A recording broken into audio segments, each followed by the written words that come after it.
Fnatic, the original fan favorites. They will take down Origin.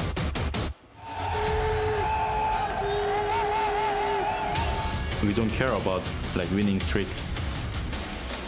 If we play without overconfidence, then for sure we are gonna win. They're just really good. No, dude, don't say that. It's not just about being like better players, it's just like being in the right mindset, in the right moment. But like we don't get like that nervous because it's like OG, the past Fnatic members. I think they're a pretty strong team, but they cannot face off versus us. They're for sure the strongest team right now, but they're not unbeatable.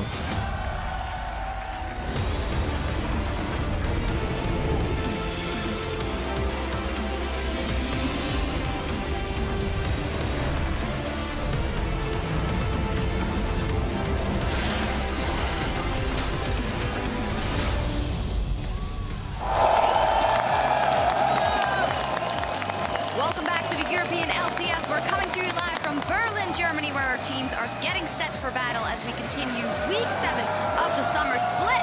As you can see, the crowd is absolutely hyped for a big day. And earlier we caught a glimpse of everyone outside starting the party early before entering the studio for all of the action that we've got lined up here today. Our awesome graffiti wall, H2k talking some strats before the first game with probably, of course, their mentor and coach telling them what to do in that game. It'll be the first game of the day. There's Pyra and the Fisho helping him out with his tie. Got to make sure those casters look fly to get on the casting task here today. A little dance there as well. And Roccat concentrated, getting ready on stage, making sure they don't make those mistakes they made yesterday and get a victory here. I'm Evie Shock supporter, and with me are James Stress O'Leary, Mitch Kreppel Voorspools, and Trevor Quickshot Henry. We're all ready for a very interesting day here at the European LCS. Let's start by taking a look at the standings, because there are 5 games left to play for each team here in the regular split. Of course, Fnatic still undefeated in that, well, historic winning streak, 13-0 Origin and H2k in second, and Gambit Giants and the Unicorns of Love tied,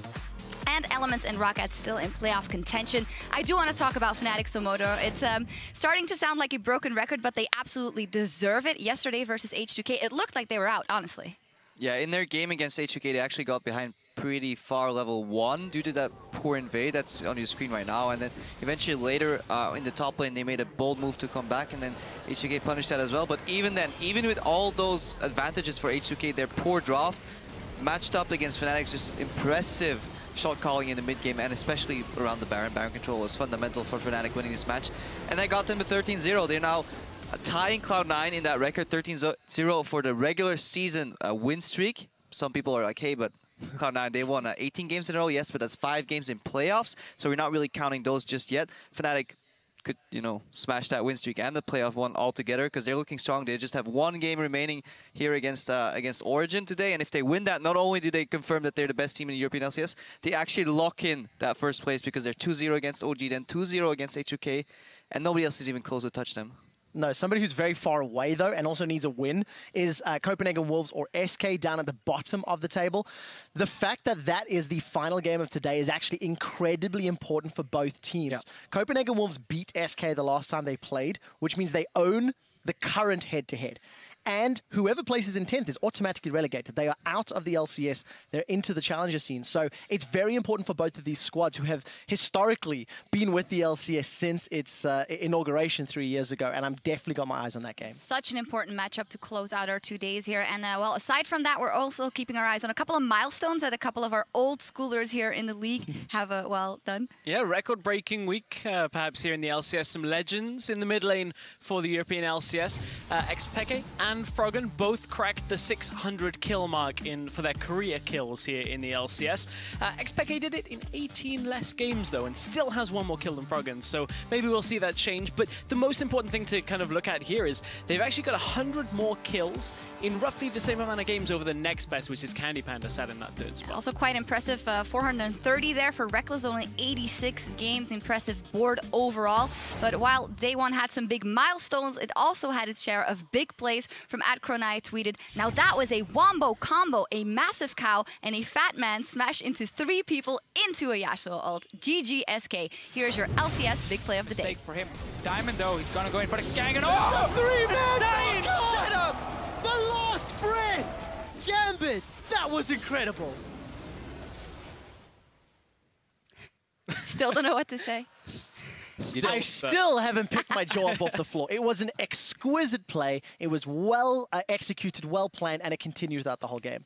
High five, Gambit. It does kind of sound like a joke when it starts, though. A fat man, a cow, and a cowboy walk into mid lane. Like, yeah. What kind of combination is here on the desk? We don't know. We'll find out, maybe. Well, remember, you can always nominate your own top-tier play by tweeting at LOL Esports and using the hashtag LCSBigPlay. Now, speaking of Twitter, log on today and tell us what have you learned from the teams of the European LCS so far this split, guys? Don't FF at 20. So for the people out there that playing their solo queue game, when a game looks like it's lost, you know, when it's thrown, when there's nothing you can do, don't FF. Because don't FF. Yeah, don't FF. Actually, 2 FS only. But like, Fnatic should have lost that game. SK should have probably won like 4 games so far in the split. But you know, throws happen. Roccat should have won. You can always come back in the game. So kids, don't surrender. It's really important. Yeah, listen to Crepo. Now remember to send your responses though at LOL Esports and use the hashtag LCS so we can talk over them later today. But first, we have some games to play. We're going to start off with Roccat versus H2k. Later on, the UOL will face Elements, and our game of the week is Game 4 between #1 Fnatic and 2nd place Origin. Let's see if OG can do something versus that oh-so-dominant Fnatic. But first, we're going to get down to business and dial in on our very first match of the day between Roccat and H2k. Starting off, a look at Roccat fighting for a seat at the summer playoffs, and we mentioned it already yesterday. They held a 1.8k gold lead, and actually in their last 8 games where they've held a gold lead at 20 minutes, they've lost 5 of those games. How come those problems are still persisting? As a team, Roccat are just not resolving their shot calling issues. We continually see them do average to good in the early game, but every time they build up a lead, it just stagnates and falls apart. Roccat do not push their advantages and don't really play the map out very well. I also think when you look at the players, individually they have moments that are great, but they're not consistent enough across the entire team to actually carry them through to a lot of these victories. Yeah, something we have been looking or keeping an eye on is Nukeduck in that mid lane forever, that prodigy, and it never really came out. It came out for 3 games on Varus, but the difference with the other champions has been too big. It's been a massive difference. I mean, you look at their wins, he's seemed maybe almost irrelevant off of the Varus. I don't think it's quite that far, but it certainly is a lot to be said. But you take a look at his stats without Varus, they don't really tell the tale of too much defeat, but certainly they don't live up to how Roccat have been playing when the Varus has been there.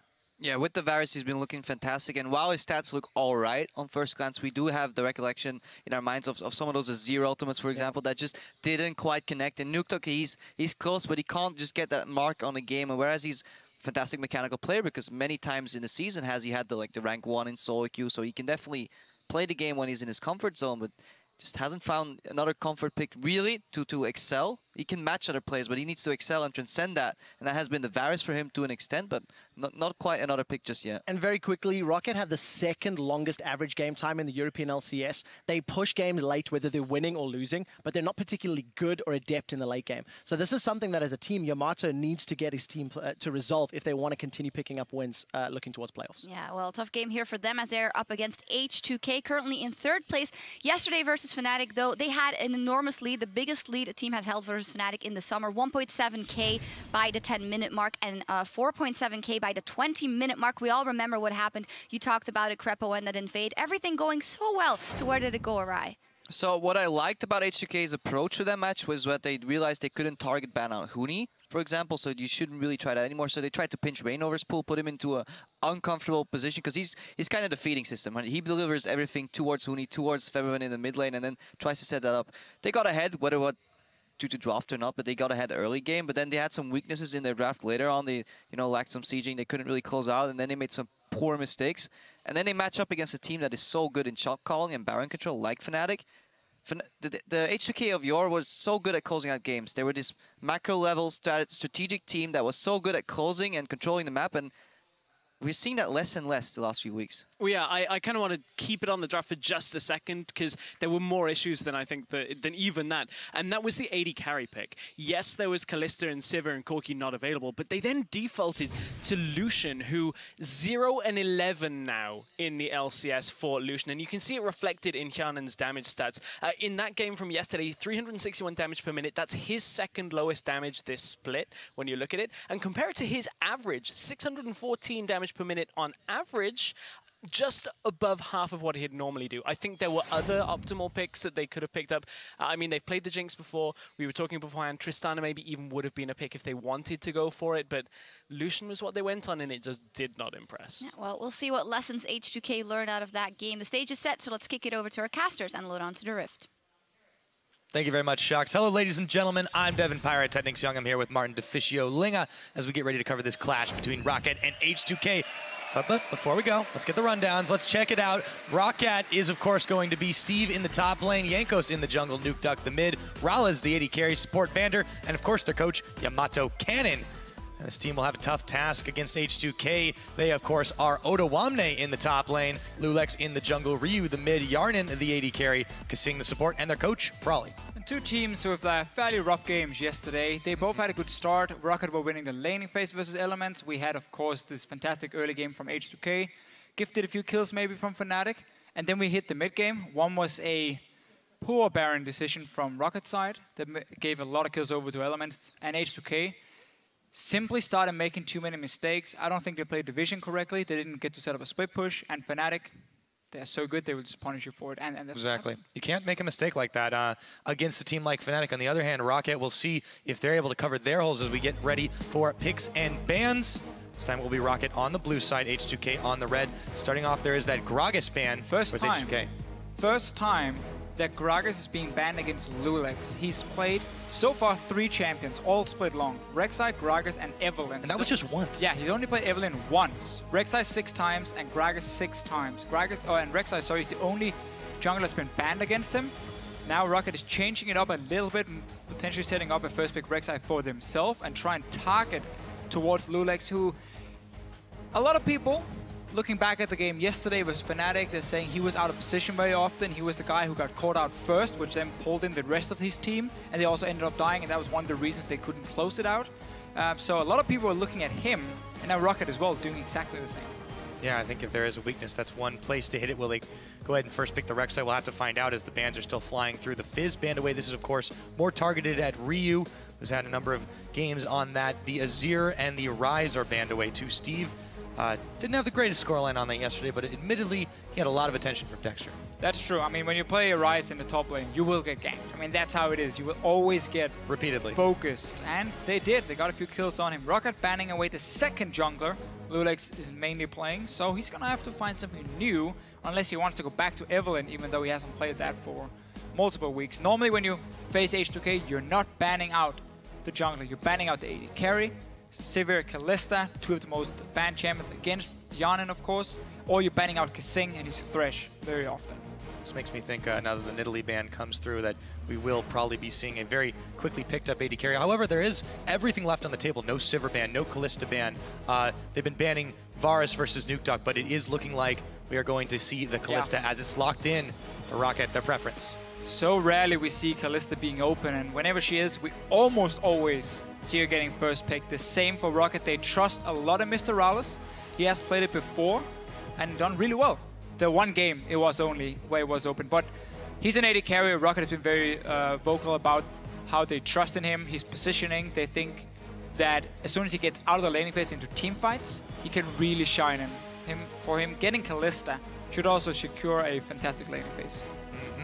Certainly should, and we'll have to see what H2k decide to answer with it. No need to necessarily take the Sivir away now, since it's pretty much already going to be going to them by way of that Kalista. The Varus is still up if Nukeduck wanted to take it, so H2k may think about taking that away. However, doesn't necessarily strike me as something they want to do. Jace is also seeing as Jace is open as well, but you gotta consider jungle pick here for Lulex. Just as we talk about it, he hovers over and locks in the Olaf as well, because with 2 bans against him, either Roccat had in mind a third pick that could maybe take away from him. In this case here, he's just going in the first rotation, saying, I need a strong pick and still somewhat of a comfort pick, we must assume, from scrims. Hoping to channel his inner Reignover. We'll have to see how it goes. We have seen Olaf only really come out from the Fnatic jungler, and H2k wading into new territory here. You've got to be able to deepen your champion pool, though, going forward into playoffs, and what better time to do it than now to practice for that. Let's see what Roccat answer with. There is still a number of power picks up. That Varus is available if Nukeduck wants to take it. You can also go for the Alistar with your Kalista here. Kalista Alistar lane we've seen very often. So strong in team fights and also in terms of diving these enemy dual lanes here. We obviously haven't seen anything from H2k. We should expect it to be a Thresh pick for Kasing, unless he can get his hand on the Alistar, but looks like Roccat is going to take it away. Yep, and the Lee Sin too, most likely. This is no surprise for Jankos. With a lot of jungle bans away, he goes back on an old comfort pick. They send it back to H2k side. And this is something we have seen from Roccat before, where they target out the tier 1 junglers because Jankos is such a good Lee Sin player. They feel like that's a good enough pick for them. They can try and take it away from the other side, and obviously Lulex didn't take anything away from Jankos, so he's going to be more than happy. It's a very skirmish-focused from Roccat here. Decent pick potential coming in, where H2k is already building more towards the big team fight, especially with the Rumble pick in the top lane. Yeah, and Roccat especially will have a strong and importantly very, very safe bottom lane already between that Kalista and Thresh, the yo-yo combination. So H2k really no sense for them to try to pick up a extremely lane dominant rather pick. Should be Sivir makes perfect sense here, because you just want to start running at the enemy team. The Annie also, there's your team fight right there. And also because you had the Olaf pick early, you knew that you could always take Sivir in the next rotation. Now that Kalista had been locked in for Roccat, we know these two guys synergize so well together. Speed up that Olaf here. He often goes for Righteous Glory, and nothing is going to stop him from reaching your back line. So H2k building very, very teamfight focused and very all in. Olaf is a champion who prefers to only go one way. That's forward. You got to catch that axe and keep throwing it. He doesn't really want to run back. With that now, H2k, the one thing that they're really lacking from this whole have Olaf run in, start the fight, just continue to run at the enemy team, is a shield, really. And I feel like this can be filled out easily with a Lulu. That's been left open. Ryu, we've known him to play it. You think Roccat maybe is expecting that? No, I think Roccat is looking more at a Jace pick from Ryu, seeing as H2k is already lined up with magic damage from support, magic damage from your top laner, the Rumble, and at the same time, Jace with his gate also works so extremely well in these high mobility compositions where you have the likes of an Olaf. So I think H2k is looking towards that Jace pick, and if Roccat doesn't respond with any sort of hard engage, that Jace is going to be almost impossible to deal with. So by them taking the Maokai, having potentially a Thresh thrown in, and also Lee Sin, they might feel they have enough to deal with a Jace. So H2k, I mean, I still think Jace is a fantastic pick here. Yeah, and the Victor now for Nukeduck. I suppose when you've got this heavy amount of AD, you definitely want to balance it out. They chose to go with the Maokai to add that beefy frontline as well as a later game strong tank and something that can deal toe-to-toe with Otoame, but he did lock them into necessarily needing AP mid, so they didn't have Varus or Jace as an option for themselves. Yeah, and also Victor is just a safe pick. And you take the Victor if you know there's a last pick from the other team and you don't really want to give anything away. He works in a lot of good compositions because of the fact he has wave clear, he has great scaling into the late game, he has a decent laning phase. So Victor is just an overall safe pick. However, I don't think he performs that well against poke. So in this case, the Jace, but the rest of H2k is run at, you know, Roccat. That's where Victor can shine. He can zone really well with his stun, his ulti as well, with a mass amount of AoE you have to respect. So there is some control there from Roccat, but I really, really, really like H2k's composition here. I love the Jace pick in the end. We talked about how strong it is with these mobility compositions. It adds in an element of poke for them to have good siege, even with the Sivir.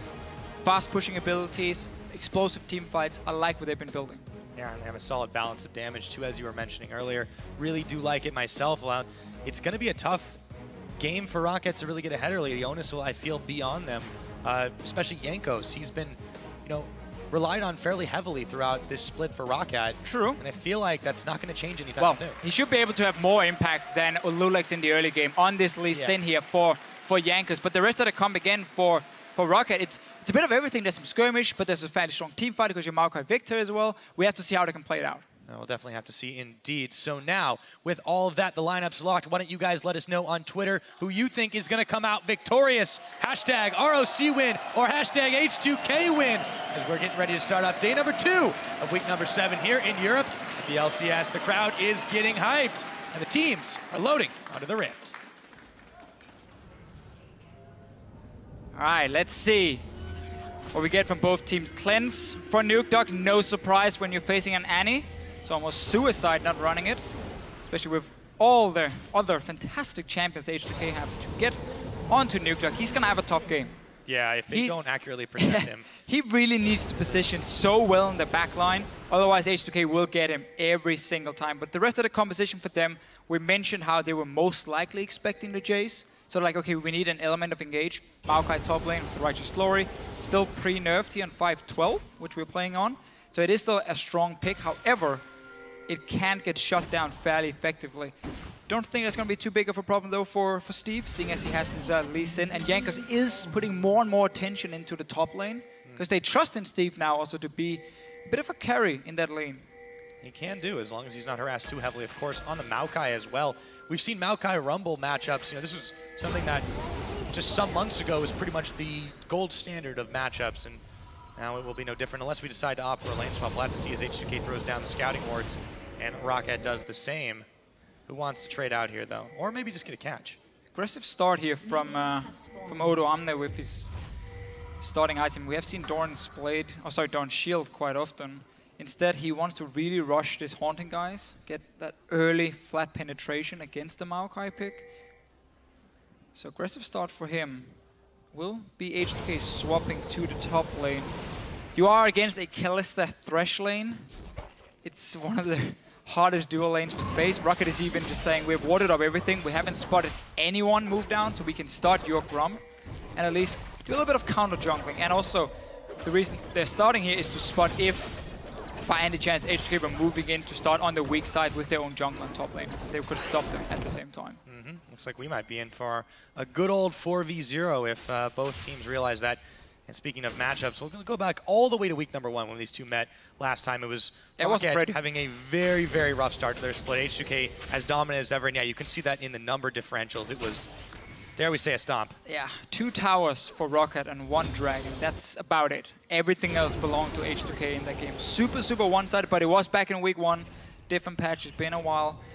Different teams, really. I mean, the mentality's changed so much since then. Yeah, I mean, Roccat, the funny thing is, Roccat keeps, you know, having that one great game every week, and you're like, oh, okay, Roccat look pretty strong. Are they getting better now? Are they going to move up the standings? And then the next day, they fall flat on their face. And you're like, okay, maybe it's back to square one? Or square 0.5, we'll have to see.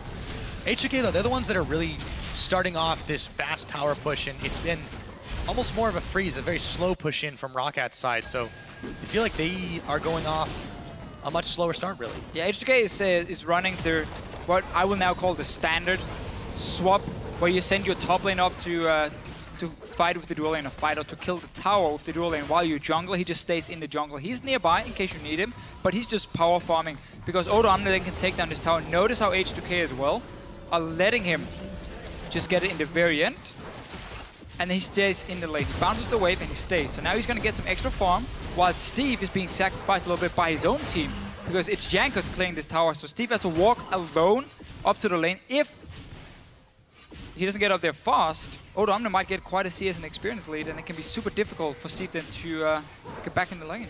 Right, you know, you normally consider this an even matchup for champions, but when this kind of thing happens, when one team neglects the top and the other team doesn't, also importantly, when one team has Odo Amne, you cannot afford to get behind against somebody who is this strong on this champion. In a team-fighting oriented composition, this is basically going to turn it into a 5v4 if they let it happen. Yeah, what we have to look at now is that if Odo Amne decides to push out the top lane, there's the potential of a tower dive in the bottom lane. With his teleport, you have a Sivir pushing in and an Annie. Notice the movement from Lulex. He's going down as well. So once this wave is pushed in, if Steve is trying to freeze it, you just push in the bottom lane, you dive him, teleport down, jungle as well, 4v2. Rylers won't be able to do anything, he's going to die. And that's how H2k can try and snowball it. So I want to see what Steve is doing in the top lane as well. You can already see Lulex is here now. Is teleport coming out for Odo Amne? They're setting up for this dive. They are indeed. Will Rylers realize that there's the teleport after the ward came out? A teleport coming in from Steve, but Rylers is already going down. That's first blood. Steve committed to it. He looks for Kasing, but doesn't find him. Vander comes too late. Odo is caught under the tower. Vander gets revenge. Very good response from Roccat, but we could see the play here from H2k. Because Roccat didn't leave Steve in the bottom lane after the tower went down, he had to walk top lane. Odo Amne had control of the wave, could recall, and then time this dive here very effectively. It might not be over yet, Pyro. Yeah, we had that flash, and in comes Jankos now. Lulex is the one who gets hooked. They throw in the sapling, flash away from Lulex, going for him. Jankos wants to finish him off. He's going low, but he gets the kill. Flashes, takes the lantern, the juke. Still alive. Shock blast intercepted by Vander. Steve and nice play. Hanging out. Good play. Amazingly played to save it.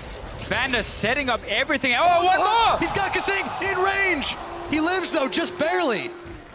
Vander is on fire. He's the guy coming back here, defending the tower, gets a kill. Then he flashes forward, catches another one.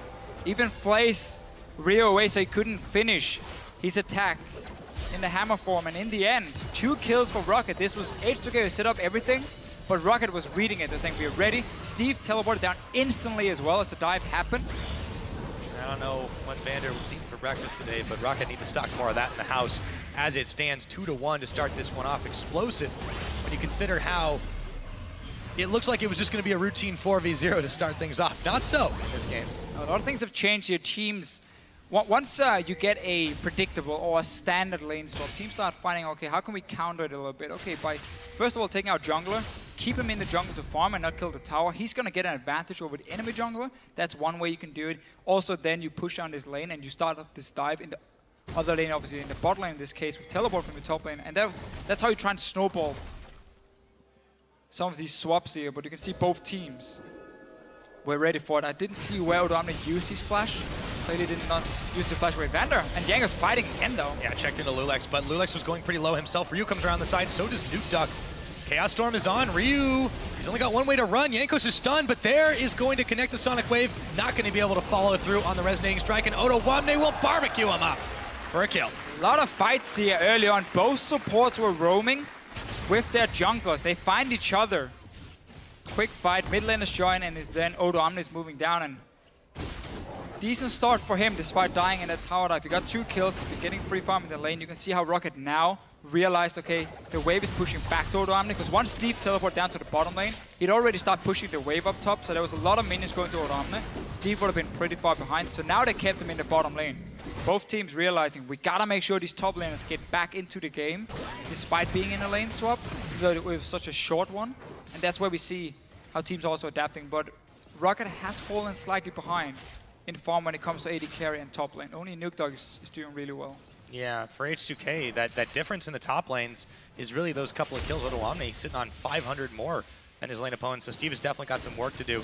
He's just back to base to go ahead and finish off his Catalyst, the Protector, but this could be a long ride for him. Meanwhile, back to mid, Ryu and Nuke Duck continue to duke it out, but that farm advantage definitely for Nuke Duck, who's been able to catch Ryu out when the two of them have roamed into that river. Vander really starting off a lot of the aggression by just positioning himself in front of everything. H2k is setting up for a very, well, not a very early, but an early dragon for themselves. You have the AD carry stuck in the top lane, it's not going to do anything. Or instead, just want to 4v0 this tower. Once again, what they can do is just bounce the wave in, give it to Odomne so he gets the lane pushing down. Or they can just take down the tower and then go dragon after, while Steve is stuck at his tier 2 tower defending these waves, and the AD carry is stuck up in the top lane. So Roccat now has to make a quick decision. Do you want to trade this top tower? Can Steve as well stay alive in the bottom lane? As long as he doesn't go aggressive, he should be okay. But look at H2k, they're moving around for potential dive. Steve needs to back away. Yeah, he can't afford to defend this even with the shield on him. Now it's just out of range. If he tries to go in, throws a couple saplings. Kazing's got the stun. He's going to go forward, try to make them back off the tower, close to half the health. Now that the mini wave is depleted, and now H2k will ping out for the Baron, or Dragon. Whole setup again for them is pre-planned. You're saying, okay, we push it in. It's just a Maokai. He's not going to do anything. 4 people. We're going to take first tower. In case Roccat does not send someone back down to defend, in this case, Vander recall, we can push in a second tower. Otherwise, we just go Dragon. And in the end, they just trade towers, but they get that one Dragon for themselves. So it's a win-win situation for H2k. Basically, no matter what happened, unless they randomly died 4v1 to Steve. Creating options for themselves is the mark of a top-tier team, and despite Vander's noble attempt to throw a hook in, lend a hand, H2k do secure Dragon number 1, as you saw earlier, about 6 minutes ahead of schedule for them. And that is obviously what happens if you swap your AD carry to the top lane. You give up that Dragon control on the bottom lane. H2k took advantage of it. So now 2 towers down for both teams. Very even in gold. And again, if you look at the farm, because Odomne had to run all the way from top lane down to bottom lane, he's now given up quite some CS to Steve, who was just sitting there in the lane farming, but he should be able to catch up with this wave coming in towards him, and with the 2 early kills as well, you can't really complain. Yeah, a lot of trading back and forth and attempts to outwit the opponent rather than doing a very slower start. One of the things we've accused Roccat of doing. But when you talk about H2k, we usually compare them to, you know, having a chess match, which sounds always so relaxing, like they're just carefully controlling the game. But no, sometimes when you play chess, you can make these trades, throw away a couple of pawns, and hope to grab yourself a queen or a bishop. Yeah, flip the table if you lose. Exactly. No matter what, it's always a good choice for H2k, and they're continuing to do that. Slight lead for them, or rather, very even for them. I guess the Dragon really making all the difference at the moment. We can't look at the 280 carries here, because despite Yana being ahead in CS, if you look at the items, he's gone back to base. Fairly unlucky moments for him, because they were trying to, like, you know, speed up this lane swap. They're trying to set up that dive in the bottom lane. So first time he went back, double longsword for him. Either he can now go for Brutalizer into Ghostblade as his second item completed with that, or he can just build up one of them to potential lifesteal for himself. At the same time, he then went back another time, and then he got Pickaxe. And he got his boots upgrade. He never managed to go back at 1500 gold or 1550 to get that BF sword. Rallis did time that. So effectively in terms of stats right now, Rallis is doing more than fine, even though he is behind. But what H2k is doing so well is using the Sivir also with the early attack speed to just fast push waves over and over and over. And Lulex is always nearby. He's like shattering the lane. No matter where they're pushing, he's around. And now to get another free tower. Yeah, they get some more damage on Rallis as well. So 2 members in there with Lulex around the side on top of the Olaf insurance policy seems to be paying out. We're hitting the 12-minute mark in the game. H2k gotten a little bit ahead in the gold game. However, there is a tree in the bottom side still pushing the wave into Odoamne. But what we have seen now with every single play being made, it's H2k who's starting it. It's H2k saying, we want to be active on the map. We know where to go now. And Roccat is trying to react. They managed to TP in down the bottom lane, get a few kills for it. Then they traded a top tower, lost the Dragon though. They're just getting slightly behind, and now this move on the top lane, no response for Roccat at all, because Jankos, for some reason, trying to set up a play the bottom lane, and that's not gonna happen. Now he might die. Yeah, he could be in some trouble as he gets stunned up. Vander tries to give him a hook to save his life, not gonna happen. Steve teleporting, Odoamne gonna follow in. Lulex and Kasing went down, and now the Fate's Call is out. Vander getting thrown. H2k stayed too long. Roccat again though, they're reacting to H2k making the plays. Steve joining in a little bit before Odoamne. Odoamne never really managed to do anything. Roccat shouldn't be any objective to gain. Yanan is defending this mid tower, but once again, teams are trading all the time. 2 teleports used. Kill for each. Roccat is just slightly behind due to that top tower. Yeah, I think it's a really good point you bring up, that they're the ones who aren't making the plays, but they're reacting, and more often than not, they're reacting. Well, yes, they gave up Jankos, but they were able to find 2 kills on top of it. And really, what have they given up aside from a tower, a dragon, a couple of kills? They've got most of that back. We're 30 minutes in. That's quite a lot. That's quite a lot you've been given up, though, in that tower, and a dragon not really gained a whole lot. The fight is on. H2k making a catch onto Jankos, but we can see as well, Steve is just faster than Odoamne and teleporting in and joining the fight, and Lulex is just caught way behind, so he couldn't really get out. And in the end, H2k flashing away, teleport's burned, still have that small advantage. And Roccat, you know that typically when they've been behind at the 10-20 minute mark or so, they sometimes bodes well for them. So you know, maybe they're not too worried about this. Dragon is going to be up another minute and a half. Teams decide to have a brief moment of non-aggression, even though there's several H2k members down the bottom side looking to set up on this tower. It's only Steve once again. Vander coming around the side. Can Steve defend this, though? For now, he might be able to. He's got to hold it a little longer, because Vander is coming. Rallis moving in as well. So good defense here from Steve. H2k trying another push there. Really trying to utilize Ryu. Here in the mid game, obviously, he hasn't built up any cooldown reduction yet, but he has that Brutalizer, upgraded the tier, so he's going to be fairly strong already. And we keep seeing them just fast pushing in waves. They don't need to fight necessarily. If they can get a pick, they go for it. But otherwise, it's about pushing lanes, it's about pushing towers. And always trying to pull Roccat around the map and wait for Roccat then to make a mistake where they invest maybe 2 or 3 guys to defend 1 tower, and then they might lose something elsewhere on the map. As you can see, H2k always trying to spread out every single side lane and every single minion wave. He's going to push for them. If not, they just go back and reset the whole thing and try it again.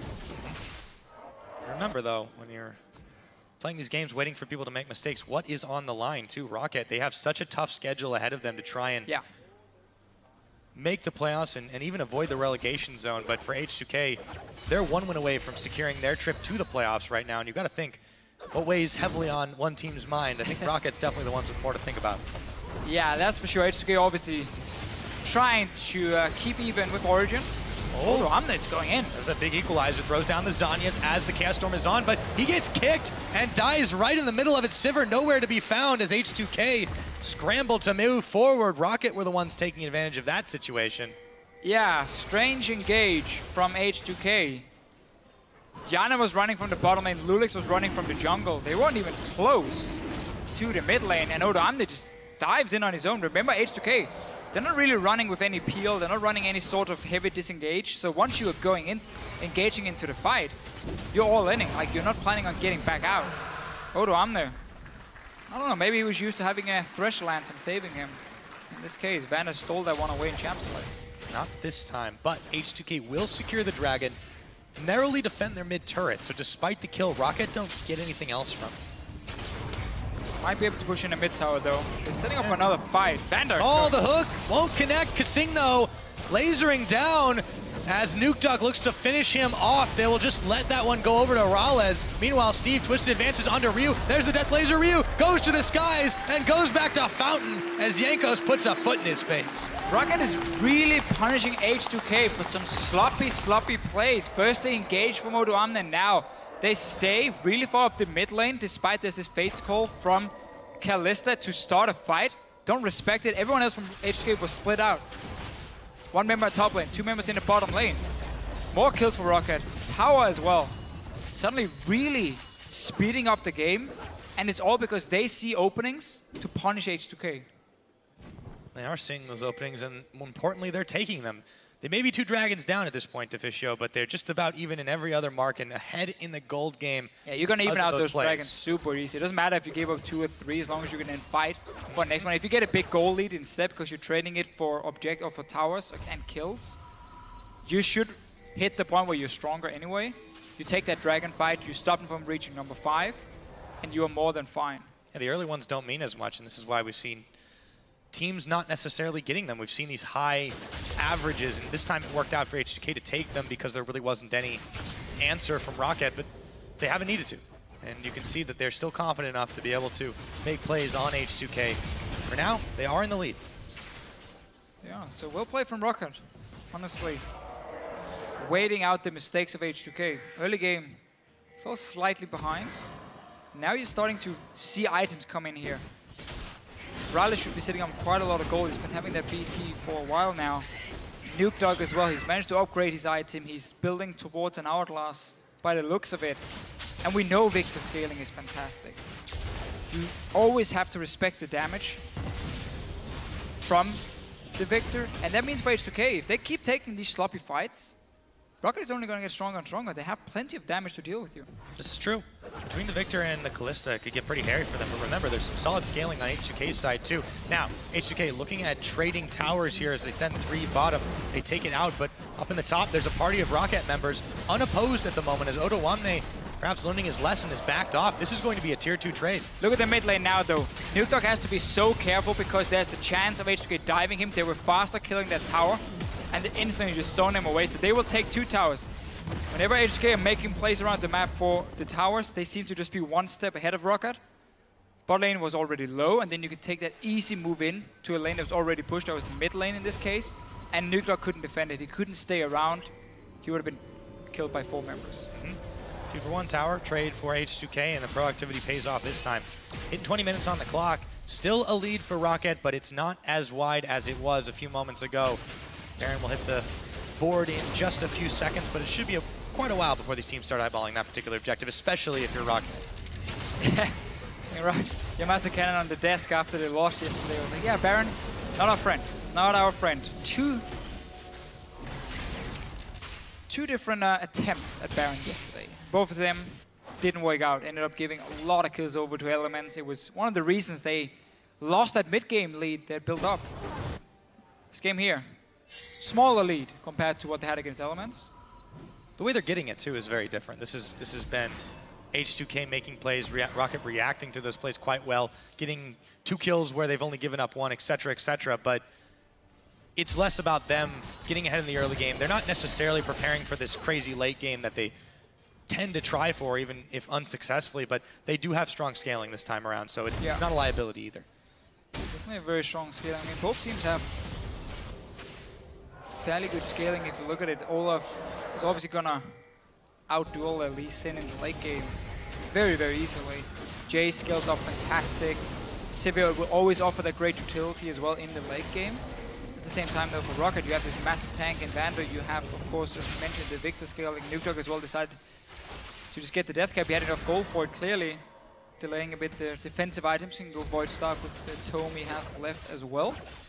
And he's getting there. I mean, he's at the point now, if H2k overextends, he can almost one combo a target like Rio. I think, almost, he will be able to take Rio down. Yeah, and this is why you've got to think that the late game might be more, much more dangerous than it is at the moment, since the death timers are still lower. We're only 21 minutes in. And even though they've got this Sivir composition with the siege from Ryu, H2k may not necessarily want to just run at the enemy team because there's always that risk. Counter engage has been good so far from Roccat. That's true. I mean, again, this Victor pick, we talk about how it was picked as a blind pick. That's why people like to take Victor in, because he's so safe. Again, he does well in almost every lane matchup. And also, against these engage compositions, as long as there's not insane hard engage to just lock him down and blow him up instantly, he's great. He offers a lot of zone control, he has great burst, and because you can run cleanse, you don't need an offensive summoner. You can deal with the likes of Annie, you can deal with this one hard engage composition or champion, because if you get stunned, you cleanse, you can flash out, and or at least cleanse and then blow your entire combo, and you will deal a lot of damage in the fights. Burst on both sides, but yeah, it's really Nukedog that's been taking it to Ryu right now, and Dragon getting started off by H2k, but there's a lot of Roccat members sitting here. They could contest this one. The hook. Steve is in base here. Gonna connect. Steve sitting to see if he wants to send his teleport in. I think they're just gonna give this one up, however. Third Dragon to H2k. I really would like to see Maokai players get very early home guards. I think that's one of the strongest things about him, especially in the current meta, where you rely so much on his hard engage, and it allows you to set up fights very effectively. Having him diving into the backline, there's no upgraded boots for Steve, so he's putting a lot of value in just getting pure defensive stats, and that's gonna really hurt his teleport plays and his playmaking ability. Yeah, for now, really only able to utilize the Righteous Glory to get the jump on the enemy team. We'll have to see if that changes, if he decides to prioritize that right now. Still working towards finishing off a number of items, it looks like. Yeah, Frozen Heart for him. Very, very standard. Eventually, obviously. Spirit Visage for Odawame and Kasing, yeah. But it's going to be a little while before the tree does get a bark that is far worse than its bite. Or is it the other way around? It's Steve. It is. That's all that matters. Good old Steve. Fantastic to join the LCS from week 1. Everyone is just yelling your name. Yeah. Everyone. Even though he had such a bad start to the LCS. He did get focused quite a lot, not just by the audience, he got but so by capped. every team. Oh man, I remember his first game, he played Hecarim. No flash, of course, and I think he just got ganked like 5 times in the early game, and he did absolutely nothing. But he's been stepping up his game, getting more used to the stage, and also teams don't put the same focus on poor little Steve as we saw in the start, because he's not even playing Hecarim anymore. Then again, he played Ryze yesterday and got camped, so I guess I'm lying to everyone. He has some variety at the point, I think, Officio, but let's see if it is going to be enough. Jankos forward hops over the side. Big shock blast hits Nukedog in the face, but they're able to clear the waves away. H2k continuing to try and chip away at this mid tower, but the defense still holds for now. We see the same though for H2k. It's focus on pushing lanes, pushing down towers. Take the dragon every time it spawns. They haven't gone for any risky fights since they messed up in the mid lane and gave Roccat that slight goal lead. They've been playing it very safe. They know they can play for 5 dragons. They know they can keep this pushing in towers and have wards on the flanks. Steve is not really a threat with these teleports. And we mentioned before, man, no home guards for him. I think that's such a massive mistake, because it's a guaranteed way of getting someone like Rio or even Yanin in these fights here for H2k, or for Roccat. And it's going to be so important for them. They lock down one of these carries and zone them out with your tank.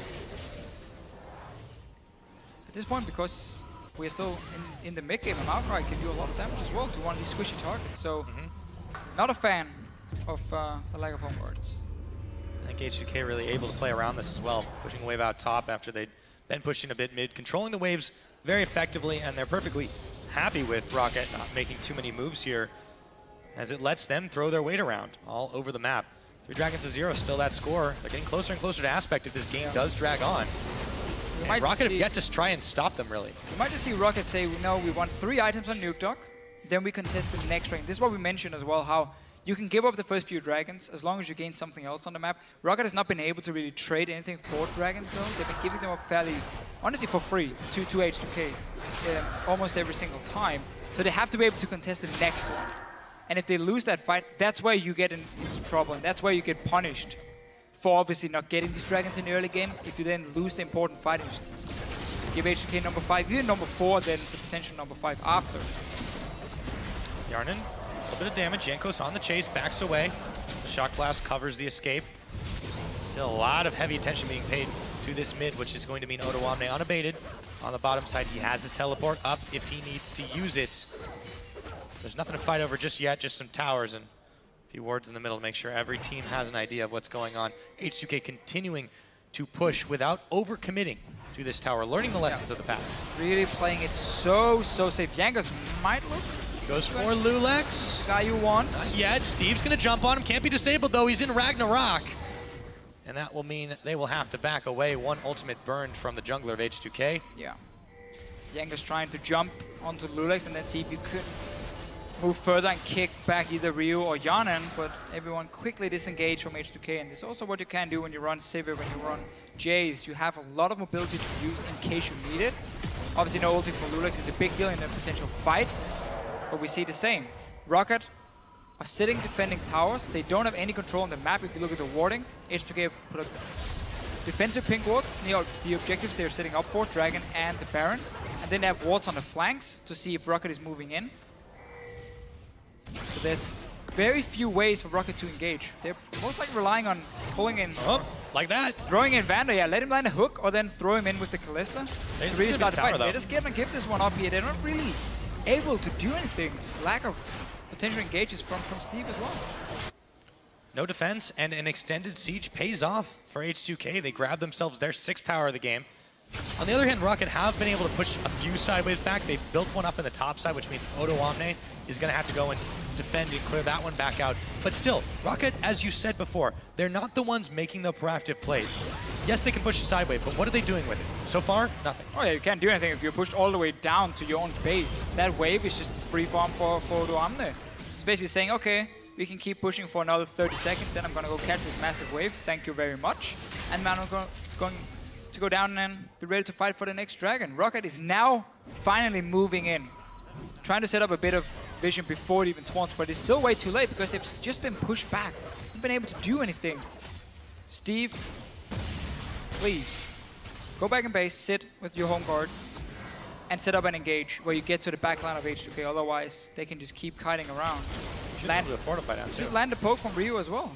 And Roccat, they had pretty much everything here, everyone here, to clear out the Skull of Crab, to clear out the vision. They immediately give it up the moment H2k shows 3 members. And now, complete control once again for H2k. They don't need to take the dragon just yet. Roccat are moving mid, but they can't fully commit to this. No, basically what Roccat is doing is, by them pushing in the mid lane, they force H2k to step away from the dragon and be ready to defend that mid lane. So Roccat can't just push in for a tower. That's what you do when you want to force people out of the river, if you've already lost control of it. But you can see how H2k only sent in a few members and then the rest stayed around. So they still have good warding placed. Look for Ryu and the poke he can land. And let's see how Roccat can start a fight. I mean, we're looking at a hook, we're looking at flash engage maybe from Steve, or if Jankos can go in and kick someone back. Otherwise, this poke is just going to continue. They're going to push the mid lane again. That's the only lane they're pushing at the moment, trying to force H2k. You can see how Ryu is always moving in around it. Can he clear the wave and then step back? But Roccat is simply not able to do anything in terms of starting the fight unless H2k mispositions. So we have the extended Dragon Dance, and it goes far outside of the range of the dragon itself. Roccat, even though they're grouped up here, they can't afford to get involved. There's the Shock Blast damage, there's the threat of the Annie, Sivir on the hunt. Every ultimate is available, every member is here, and they're not pulling the trigger. No, and you can't fight in a choke point either against the Rumble. So very difficult for Roccat in how they want to set up the fight. Also the fact that the 2 side lanes are pushing for H2k, so they're starting it now. There's Steve! Yep, his spell shielded. There goes the equalizer. Lulex gets push back in, but Steve is the one on the front line, and he's burning away. Kasing looking for a Vander now. They're doing way too much damage as Jankos goes down. Odoamne targeted out, but he throws on the Zanya's Hourglass. Might be enough to get away. Shield is up. They are going to catch Rales, stunned up. He's going to get the Lantern to safety, but Jankos and Odoamne all went down in the carnage. Dragon number 4, however, will be secured by H2k. Yeah, Roccat simply not doing themselves any favors in how they want to start the fight. It was too easy to predict. You saw the flash engage. Yanni just popped his spell shield and he walked out. He didn't manage to connect anything else from Roccat. They're simply not able to properly start the fights. And now that they have given up so many dragons, H2k can start forcing them. Look at the spell shield from Yanni. Beautiful reaction. He also just predicting the engage. Lulex is stuck in the pit. He stays back here to get the first kill. Odoamne will go down though in the very end of the fight because Duke Dog and Rales are left untouched. The fact, or due to the fact that H2k was hiding back, they were not the ones hard engaging this time. After securing their 1 kill, well, yeah, it's a 1-1, but you lose a dragon. And it's really been the story of the game. Now Roccat is trying to trade even, then they lose something else. So after all of that, we sit at 31.5 minutes into the game. The gold is still as close as it ever was between these two, but this is the big difference here. 4 dragons to none, 6 towers to 2. Finally, however, Steve learned the lesson. Yeah, home guards completed. Home guards are good. Dragon fight too late. Imagine if he had it before. That could be what Roccat needs for the next one. H2k now can continue to play it out super safe. You don't have to make any risky plays. You can start setting up a few baits around the Baron, but don't necessarily start it and risk Roccat getting a good fight against you. Instead, play around Ryu's poke over and over and over, and then wait for number 5 as well in terms of dragons. Roccat though, moving in towards his tier 2. H2k is slightly out of position. Kasing trying to pose a little bit of a threat by just walking in, looking confident. Gotta avoid those shock blasts though. Ryu just narrowly clips Rales, and you can see the damage that he's starting to do as he is stacking himself up. Hadn't had the easiest lane phase, but he's still playing Jace. You have to respect that. H2k were able to defend for now. For now though, Roccat will be able to get more damage on the tower. Might finish it. H2k need Jan in here to have great fast wave clear. Ryu needs to like position himself on the side of the minions to really shock blast them. Can be fairly difficult. So Yana was the guy that we were waiting for. Defend it for now. Expecting H2k to look for a fight though if Roccat stays around. There's no reason not to. They're going in go for it. They catch Rales and they blow him up. Yarnin with the killing spree as Lulex in the front with the Ragnarok on. Turns tail and runs around, flashing over the wall to bait Jankos and Steve. They hit and run and take down the AD carry. The camera could barely follow. Move down, pop Silver ulti instantly. You just have to engage Righteous Glory as well. Steve had to teleport for that too. He was bot side pushing tower. Teleport gain. This is what H2k wants to do with their composition. Haven't gotten to see it too often in this game. The last dragon fight they were forced to disengage and kite back, but this is what they can do. Rales is gonna need a QSS very soon. He can't hop backwards fast enough. Odoamne tangles with the Grom.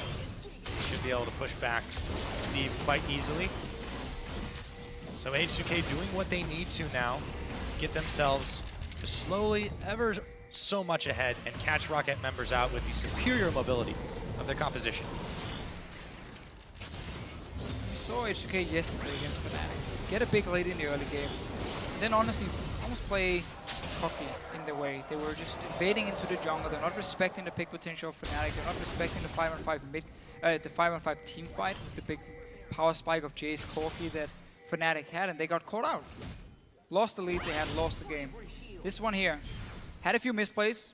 If we go 15 minutes back into this game here, but then you're just missing. Okay, no more playing around. Now we're super safe, and everything ever since has been fully controlled by H2k. Just Roccat trying to be, you know, a little bit active, but they're not very good at it. They're always trying to rely on H2k making a play, but if it's a flash and he tippers, what's the counter play really for Roccat? You can never set up a teleport then with your tank. Yeah, there's just not enough time to be able to do it. The cast animation alone takes too long. And H2k, you know, they're learning the lessons, not just from yesterday, but from the few mistakes they have made throughout this split. And against a team like Roccat, you think in theory that's going to be enough to take home this victory, but it still looks even on paper, with the exception of those dragons. Roccat are still making moves. As you said, they've not all been successful, but they haven't rolled over and given up. No. And now they need to set up for this dragon. However, massive lack of pink wards in my opinion. You're setting up for the crucial fight that might determine the entire game. At the moment, you have one pink ward on the map. You're still sitting on a health potion on your jungler at this point here. You're sitting on Doran's ring, Doran's blade. Not very effective items 35 minutes in, and you're gonna need that if you want to set up a proper fight where you don't want to risk H2k. Just getting a Tibbers engage or Ryu sitting there landing poke, you don't really have any chance of dodging and you lose the fight and lose the dragon. Roccat should have recalled like 1.5 minutes ago. Bought the items needed for it, bought the pink wards, moved over to this dragon and started setting it up. Because right now H2k can even just take it slow because they might just be able to take a Baron. If Roccat is fully investing everything onto one thing, you just go and take the Baron if you're H2k. And there's no TP for Steve. It was used before on nothing. 3 pink wards now for H2k. They're setting up for it. I'm not sure how Roccat is going to fight this one. Flash engage from Steve is going to be needed. He has to immediately go and move towards the dragon side. He has to give up on farming the top wave as it was pushing in. You've got Yarnin pushing on the bottom side. He can rejoin his team quite easily if he needs to. And H2k, they're this close to securing dragon number 5. It's almost been uncontested this game, with the exception of that one fight that went awry for Roccat. It was a 1-for-1, but the dragon was given up. Roccat don't have control of this river. They need to act fast. Started the dragon already here. Roccat is going in. Hook onto Lulex. Is that the one you want, though? Equalizer's down. Yanko's They're gonna steal it. Jankos manages to stop Aspect. Can they win the fight, though? Lulex going down, and Odo1 might be getting out. Kasing getting chucked, but it's Rallis who goes down. Jankos, Rallis both down, but Lulex had already melted. Kasing picks up a double kill there. They look for Steve. Can they find him? Shut down. Nuke Duck manages to take out Yarnin, and in comes Steve to his doom. Odo1, one bit of sapling, double kill sapling. How about a touchdown there? Nuke Duck and Kasing, the only ones on the map now. Come on, Kasing, fight him. You have Tibbers. Be a man. Tibbers is going in, but Nuke Duck's going in faster. Kasing, there's lasers, there's a flash. Nuke Duck gives up on this one. Oh, he killed the Tibbers though. 50 gold. Worth it. Oh, that was what a close fight though. Jankos steals the dragon away. Let's see it again. Let's see everything again. Okay, so H2k, they start the dragon. They want to force Roccat to move down and start fighting them. First onto Lulex, not the target you want for Roccat, but look at Jankos here. Steals it, and then the fight itself. Now H2k are not able to set up any engage. They have to kite back at first. Not necessarily what they want to do. So they can't get onto the chaos before now.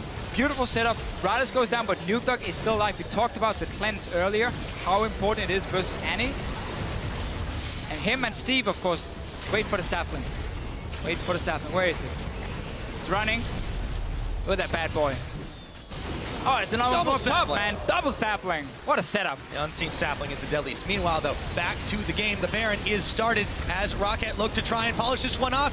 But visions of the past from yesterday. Will it be taken away this time?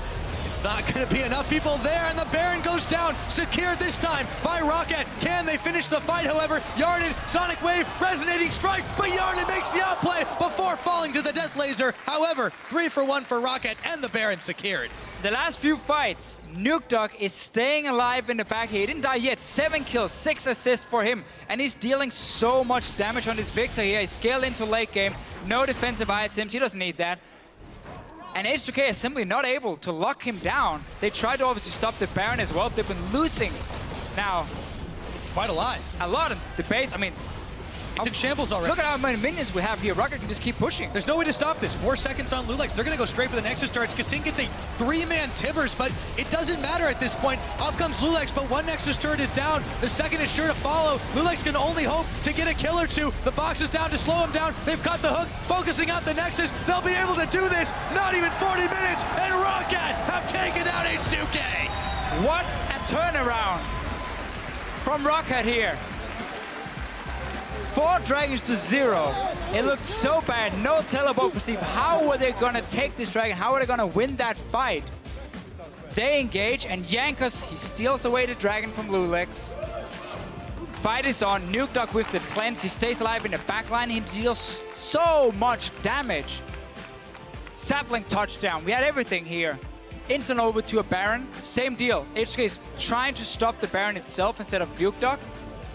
Ryu as well gets caught out in the middle of the fight. It goes down, and Roccat instantly turned everything around. We talked about how both teams had some good scaling here on certain champions. Nuke Duck was one of them. What a performance on this Victor. Right there in the name, man. This time, Team Roccat, they blasted off to the finish. Able to take a fantastic series of fights. And H2k, 1, 2, 3 mistakes. That's all it took. And let's just talk about how important this win is, because we looked at the remaining schedule for these teams here fighting for the playoff spots and obviously fighting to avoid the promotion tournament down the bottom of the standings. Roccat had the toughest one. They had H2k, they had Origin, and they have Fnatic left. And they'd already lost to Elements yesterday. yesterday. The 3 top teams, and then lose yesterday to Elements, one of the games they had to win. Well, I mean, if you can beat H2k, you're right back where you started, I guess, and not one of the games we expected them to win. One of the games they had to win, though, after losing to Elements yesterday, if they want to keep fighting for these playoff spots. Yeah, and with that win, very important for them to move up the standings and keep themselves alive for the playoffs. I mean, how did that game end that way? It's just insane. I completely written them off. When it came to that last Dragon fight, I was like, okay, there's no TP. How are they going to start this one properly? The fact that H2k starts the Dragon allows Roccat to engage, and we talk about it so many times. Look at the compositions here.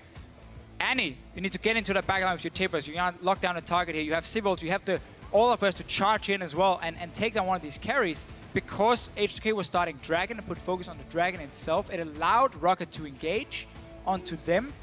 Last time that happened as well, Roccat came out at least even. Nuke Dog stays alive, deals so much damage. Steve is tanking for days. All they need was the fact that Roccat could not get to the backline. Then they can win the fights. Nuke Dog with the build, Lich Bane 4 item, you know, no defensive items. We didn't even get to see how the Baron started. They just went straight to Baron. We got out of the replay. Baron was almost dead. And they secured it. And they secured it. This time. H2k pile onto the Baron. They're like, tunnel on the Baron. Okay, we got to get the Baron down. Forget about the carry standing outside. Even lose the Smite War again. And they lost 1-2 members immediately in the aftermath. Yeah, like Ryu was standing in the middle of the fight, just dead. Instantly. I mean, Yarnan was able to finish off Jankos, like crazy outplaying him, but it didn't matter because then immediately Nuke Duck just lasered him down. I mean, there was so much damage on that Victor as well. Nuke Duck was in the perfect position for almost every one of those fights, and they couldn't focus him because they were so prioritized on those objectives and the front line. When we go back and rewatch this game here, we need to look at Ryu and his position in these fights, because he went down very often, very early. Yarnan stayed alive for a long time, but maybe the analyst desk will talk about it. Let's just toss it over to him, because we have talked enough. Yeah, go ahead, take it away, guys. Explosive finish indeed. Thank you so much. We are joined here by Yamato, Cannon, and Nukedek in that game. Well, the Fisher actually said that he had written you guys off, and honestly, we here too, when it came to 4 Dragons for H2k, a big advantage. So, Yamato, in the end, how much of a surprise was it that it all turned so quickly? Well, the thing is, I felt like comp-wise, what we had to do was just initiate, and we needed to get creative, because H2k played the game smart with the warding, but we had to get creative with the home guard earlier. And then, like, the Janko steal on Dragon was just key. That's just basically it. So yeah, I definitely agree that the lack of home guards put you guys in an awkward position. But going back to the draft, were you guys, after having seen how the game played out, were you still happy with your draft? And what was your opinion of H2k's draft? Because yesterday, it was kind of sloppy from them. But today, I feel like they had a solid pick with that Olaf. Is that something that surprised you guys, perhaps? Usually when I do my drafts, is basically I look at the strengths of each champion and make sure we have a good draft. And usually if the enemy team doesn't screw up, it kind of settles down in that way. But it's also important to know the fact that we picked a Maokai into the J simply because the Righteous Glory is so good into it. So I feel draft-wise it was very, very even, and that's something I expect from H2k. And yeah, you ended up playing that mid lane matchup, Victor into Jace. It seems to me that in the early game it goes well for Victor, but then later you have issues wave clearing because of the constant poke. How does that matchup play out early for you, and what do you think is so great about Victor? It's basically what you said. Early game Victor wins, but he cannot deal with Jay's poke, so you just have to try to kill the wave as fast as possible and just move away from the poke, and then once you reach like 3 items on Victor again, you are way stronger than Jace, because Jace like really falls off late now after like the W nerf. Yeah, it definitely hit that extreme power spike, and it hit at the right time too, because you guys were contesting 5th Dragon. Let's get that replay up on the screen, which was basically make or break for you guys, and luckily it was make. We can run the clip. Nukedog, can you run us through this one? Alright, so it's 5th Drake, and we are just looking for an opening to engage. So under flash hooks. We're really focusing on trying to get to Drake, because we know that we are stronger in a 5v5, so all we need to do is make sure they don't have 5th Drake, and then fight. I agree completely, simply because I think like the jungle steal was just so key and everything, and I felt like Vander in this situation became a bit too eager to engage simply because in this game it was basically Steve that had to go in with the Righteous Glory, and Vander just felt the need to do it, and I think it worked out perfectly. Look at that sapling. Those saplings. And then the sapling, yeah. The Kobe Bryant Maokai. Completely dunked. Boom. But this is something, honestly, what a lot of people have critiqued Roccat for the mid to late game shot calling. You say it right there, maybe Steve should have gone in, maybe those home guards should have came in earlier, and then, yeah, you guys managed to bring it back, but still it was relatively slow. Do you think that critique is fair towards the team, and are you guys actively working on fixing that, or? Well, I have to say, in this particular game, Baron was our friend, luckily, not like yesterday. Yeah. But in this game, I felt we prepared very poorly for every dragon. We always came out like in a position, oh, dragon is spawning, let's just take a look and watch a cinema called Dragon. We always just stand behind her and do nothing. When in reality, we should prepare before, and we should make use of the Maokai Righteous Glory TP kind of engage, which that is my critique from my point of view. All right. And I agree with them. Yukto, anything to add? No, just the late game shot calling haven't been that good for us the whole split, so yeah, it's definitely something we're keeping an eye on. I know how that feels, man. Don't worry about it. Well, at least you got a win on the board here versus H2k, so that's all good. Congratulations. Great game from you guys. Thank you. We're one game in, but there's plenty more LCS coming your way in just a few minutes as Gambit and Giants Gaming battle it out for 4th place. Don't go anywhere. We'll be right back. What do we do today, Janko? They're my dogs. We win. We take responsibility. We kill them. We take responsibility. And then we kill them. Lulex is the one who gets hooked. They throw in the sapling. Flash away from Lulex. Going for him. Jankos wants to finish him off. He's going low, but he gets the kill. Kasing looking for a Vander now. They're doing way too much damage as Jankos goes down. Odowadne targeted out, but he throws on the Zanya's Hourglass. I stand you. Good. I'm low. I'm out of the fight. We're winning. Good. Victor. Go for Victor after, okay? I'm on Jace. Kill Rumble. Severe solo. Nice. Go. Top. Top. We can end the game.